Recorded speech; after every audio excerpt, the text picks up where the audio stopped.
Welcome back to Scruffy Tales. I'm Scruffy, and this is the War Zone.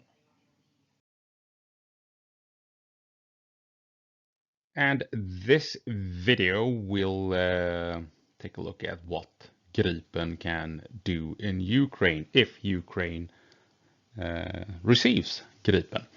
And it was a suggestion by one of you guys, Henrik Franzén. And he's asking me here, Scruffy, have you ever wondered if you could do a deep dive on what the JAS, that's Gripen, could do? And I asked him, what you mean, how it could affect Ukraine? And yes, that is what he meant. So I figured I would do a video on the topic. Maybe not the most accurate, maybe not the most detailed. We'll see what happens, but here we go. And taking a quick look around the internet, we learned that the Gripen Charlie version that Ukraine potentially could receive has 8 hard points, 8 points where the aircraft can carry weapons. And Sweden can provide, in terms of air-to-air, sidewinders with a range of 35 kilometers. Very old, very basic, very common missile. Iris-T, essentially a upgraded, more modern Sidewinder, a German missile. Doesn't have the same range, but it's more modern, has better capabilities, and if it's in range, it has a better kill ratio than Sidewinder. And then we have AMRAAMs, a radar-guided, the Sidewinder and IRIS-T, they are heat seekers. AMRAAM, that is a radar-guided missile with a decent range. And of course, Gripen is equipped with the state-of-the-art Meteor missile that Sweden also was involved in developing, with a fantastic range. Take a look, 200 kilometers compared to the AMRAAM's 105, and the Meteor has a no escape zone apparently of 60 kilometers. That means if the target is within 60 kilometers, it has zero chance of escaping the incoming missile. Incredible.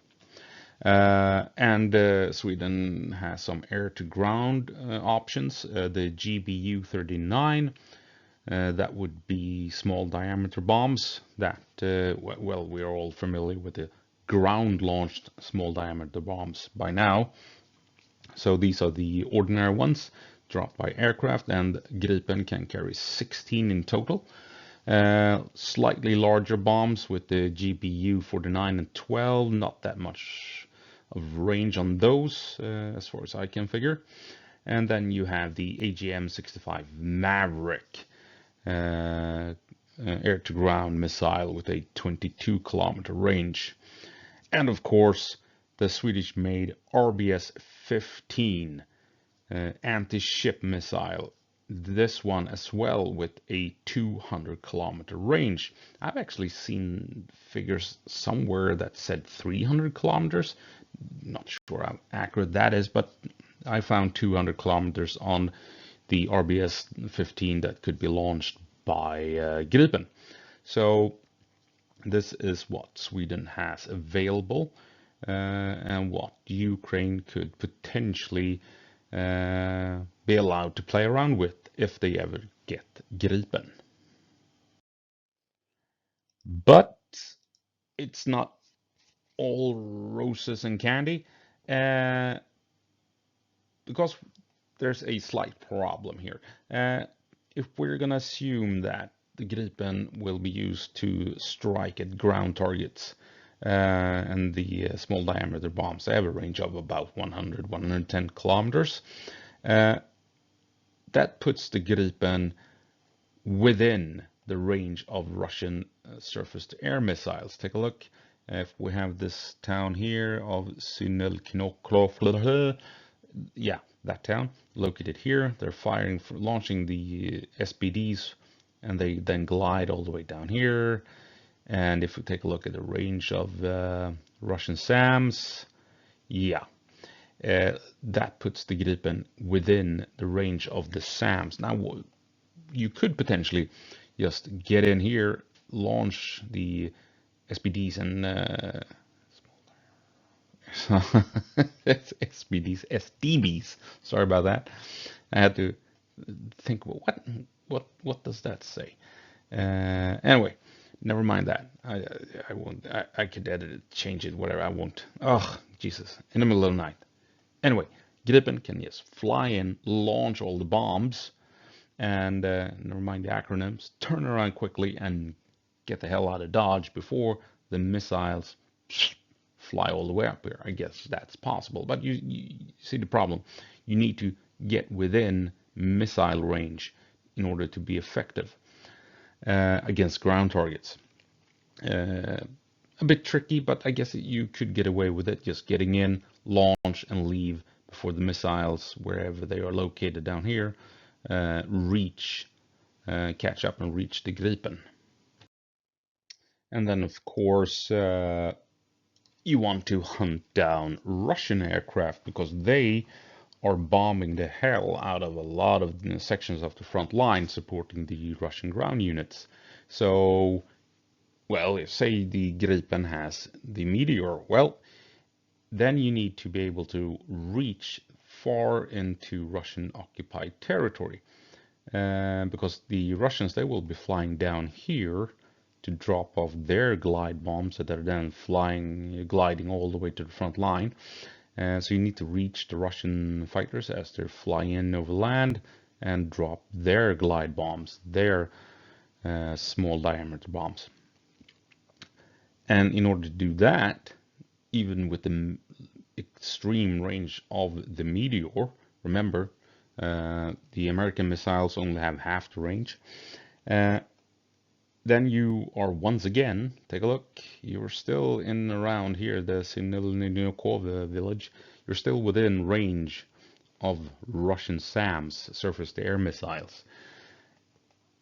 And this is a bit trickier than just dropping SDBs, because now you need to get into range of the Russian aircraft, acquire a lock, launch your missile, and then wait for the missile to take over the lock and so that it can fly on its own towards the target. So you need to stay in the area until that happens. So you need to move in, find the target, radar needs to lock onto the target, you need to get a tone, launch your missile, and then you have to wait for missile to, you know, haha, now I see the target, and then the missile will take over. Yeah, so that leaves a lot of time for the SAMs to track you, lock on, and launch missiles at you. And so even if the Gripen can launch a missile and then veer away and look sideways, as it can do with its radar apparently, to maintain a lock while it's moving away, even then you will still be moving within range of all the SAM sites located here in occupied territory. So, can Gripen be used to chase off Russian fighters? Well, it all comes down to how reliable Russian SAM sites are. I don't know. I mean, Ukraine has been bombing Crimea for the entire war, so I guess that puts the SAM sites into question. The capabilities of the Russian SAMs, but I mean, would you?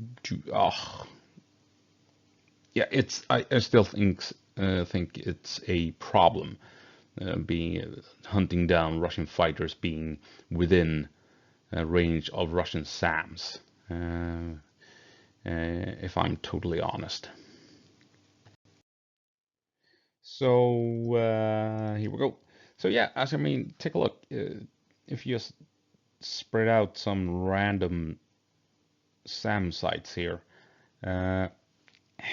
it's difficult for any Ukrainian fighter to move into range to support the front line.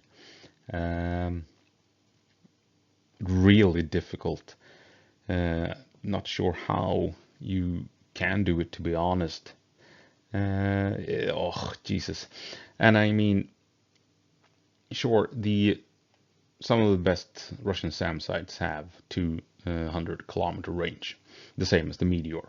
So that means if you're right here outside the range of the SAM site, then you're golden, and you can attack targets moving around here, right? Just out slightly north of the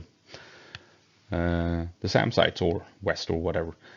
So you need to wait for a Russian aircraft to move up here in order to be able to fire at it without the risk of getting hit by a Russian SAM. But how often does that happen? All they need to do is fly around down here, and they will be in range to drop bombs on this location or wherever. So I think it's going to be a tough job trying to get Gripen into range to effectively shoot down Russian fighters that are bombing the front line. Like I said, it all comes down to how effective Russian SAM sites are.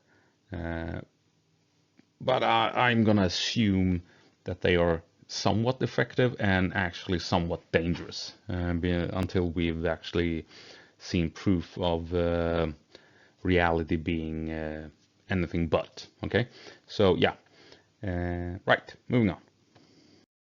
And just going over beyond visual range combat very quickly, very simplistic.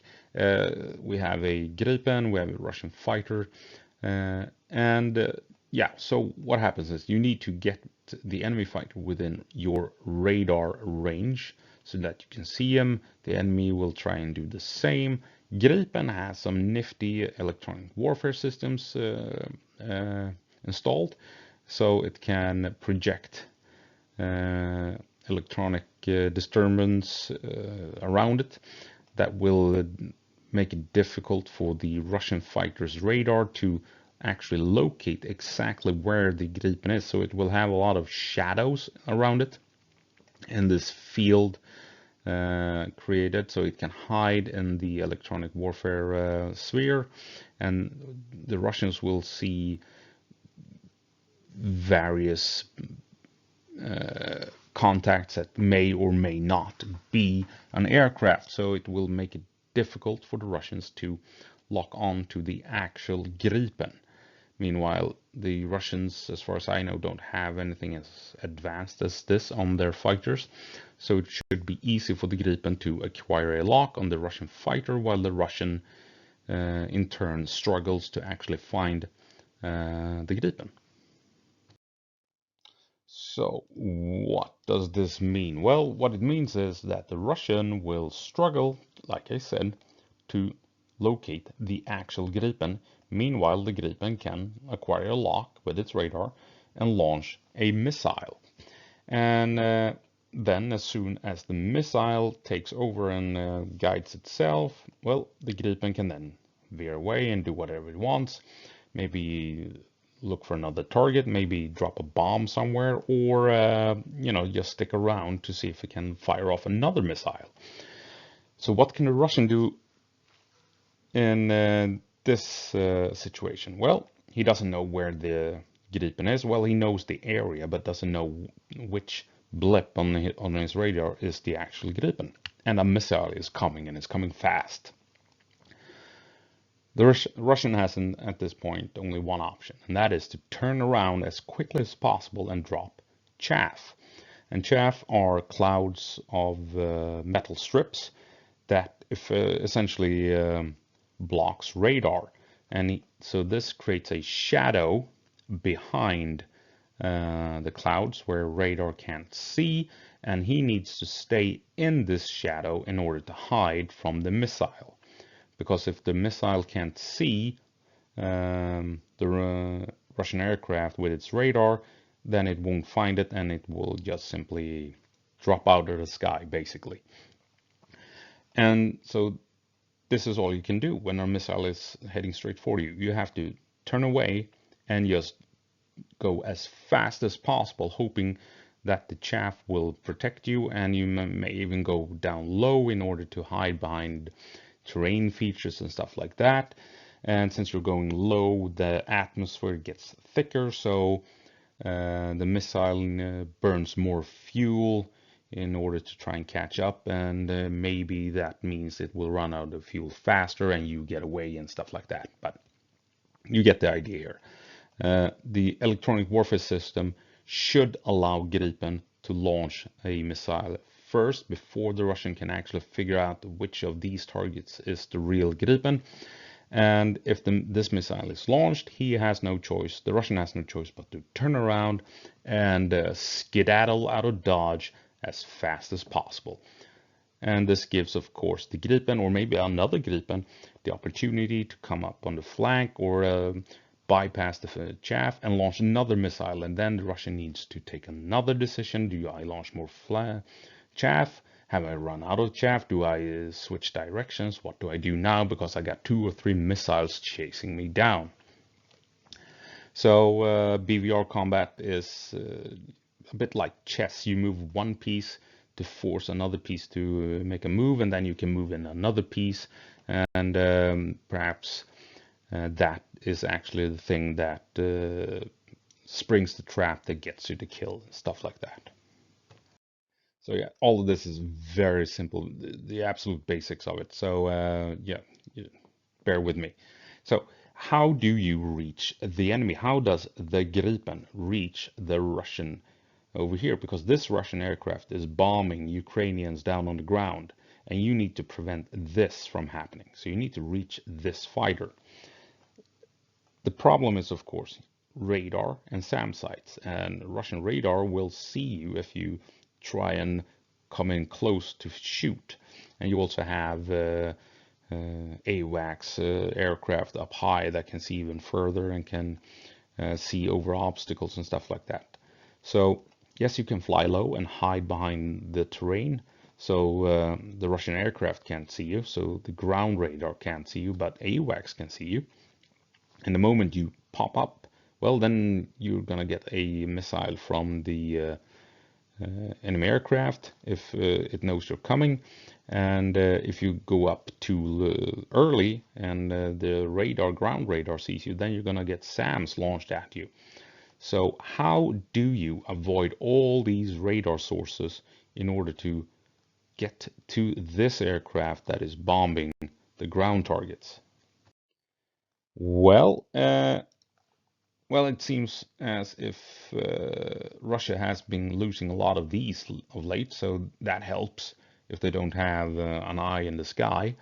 Well, what basically all you can do is sneak in and relying on terrain, flying low to avoid aircraft radar and to avoid ground radar. And what you need to do is basically take care of this guy first before you can take care of this guy. Because if you sneak through all the terrain and you are about to take a shot at him, well, this guy and the SAM side will both be firing at you. And then you're basically dead. There's not much you can do if you have that many missiles coming at you. So what you need to do is get in through, rely on terrain, flying low, not be seen, and in the case of the Gripen, rely on a Maverick, remember, with the 22-kilometer range, to lock on to this boy here, the radar station, or if the SAM site has its own radar, and launch a Maverick, or potentially small diameter bombs if you know the location of these, and pound the radar station so that the SAMs can't fire, because drop all the munitions you have, take this out, turn around and get the hell out of Dodge before missiles come flying at you, because then the next time around, if this doesn't exist and this doesn't exist, then you can start hunting down the enemy aircraft. So priority will probably be for Gripen initially to rely on terrain features to get in close to known Russian radar positions and hunt them down and take them out so that you don't have to worry about surface-to-air missiles coming at you. And then once these surface-to-air missiles can't track you down because you've taken out the radar stations, then you can start hunting down enemy Russian aircraft. I don't know. It's gonna be tough. I mean, this is 22 kilometers range, and here we have the 110 for the SDBs, right? So sure, you can fly in here and try and get them on a known target. I mean, it's this or this.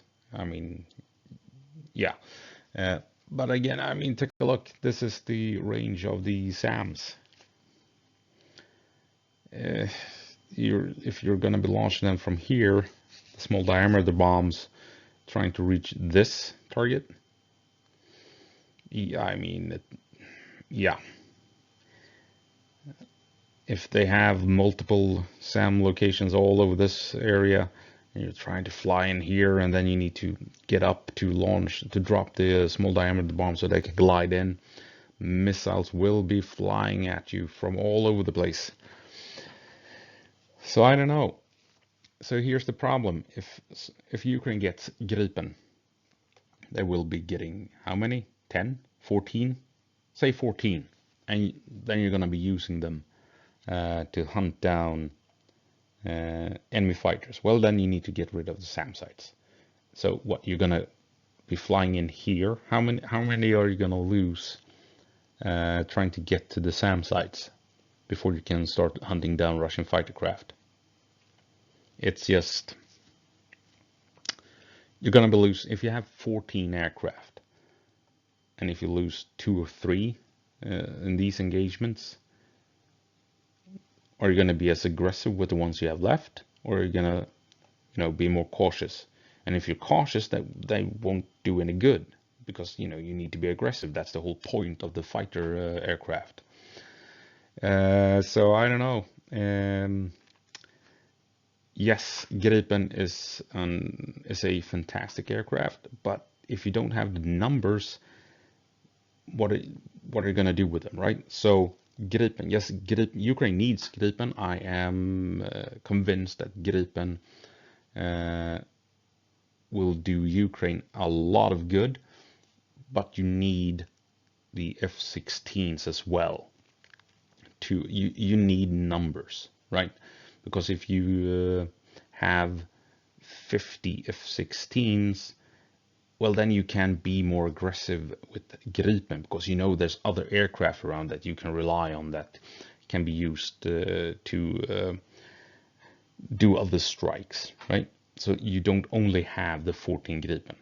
You have other aircraft. If you lose 5 or 6 Gripen, then there's the F-16s that can, still fly, even if you lose the few aircraft you have of the Gripen. So yes, the Gripen will be awesome. They will do a lot of good if Ukraine gets them, but they need numbers, and the F-16 can provide numbers. So for the Gripen to be truly effective, it needs to fly together with the F-16s so that Ukraine can actually be as aggressive as they have to be with these aircraft to be able to have an effect on the front line. So I don't know if this has been deep enough dive in what the Gripen could provide to Ukraine. Obviously, you have the obvious talking points, that the short takeoff and landing, you can rely on highways and stuff like that. You only have 5 or 6 ground crew instead of 20 to 30. There's a turnaround timer on 10 to 15 minutes and stuff like that. So those things are super important, super crucial. The Gripen is not tied down by air bases and airfields. It can be land basically anywhere, and all you need is a team of 5 to 6 crew driving around in their trucks to meet up with the Gripen at some random ass highway out in the woods. And it lands, you rearm it, refuel it in 10 to 15 minutes. It goes back up, does what it needs to do. 30-40 minutes later, it lands again, some on a completely different location, meets up with another team that provides it with whatever it needs. And 10, 15, 20 minutes later, it goes up in the air again to perform another mission. And it's a guerrilla fighter in the sky, right? And all of that is awesome. And so you can be flying, launching meteors at Russian fighters, go down and rearm and attach small diameter bombs, go up, drop those, be back again 30 minutes later, and rearm with more meteor missiles and go up and hunt enemy fighters and stuff like that. You can do that all day long. But if you only have 10 or 14 of these, if you lose one aircraft, you're in trouble. And if the pilot dies, well, then you're even more trouble, right? Because then you need to train another pilot. Even if Sweden provides Ukraine with, hey, you lost a fighter, we can give you a new one. You still need another pilot that needs to be trained. So, yes, as long as Gripen will be very useful for Ukraine, but I don't think they will receive enough for the Gripen to be useful on its own. Like I said, they need F-16s to back it up, to provide the numbers so that Ukraine will be bold enough to use these aircraft as aggressive as they have to be to have an actual impact on this war. That's all I have for you this time around. I hope it was somewhat interesting. I'm sorry for the very poor graphics. But, it's a hobby. I'm not doing this full time. You get what you get. It is what it is. If you don't like it, hey, not much I can do about it. If you stick around, you have to go with the flow and roll with the punches. This is what I do. Anyway, yeah, I hope you found it interesting. If you happen to be a Air Force, air power, fighter jet nerd, how about you correct me down below? I mean, I'm sure you can point out tons of stuff that I got wrong. So leave a comment down below and explain what I did wrong and what you think Ukraine may do with the Gripen.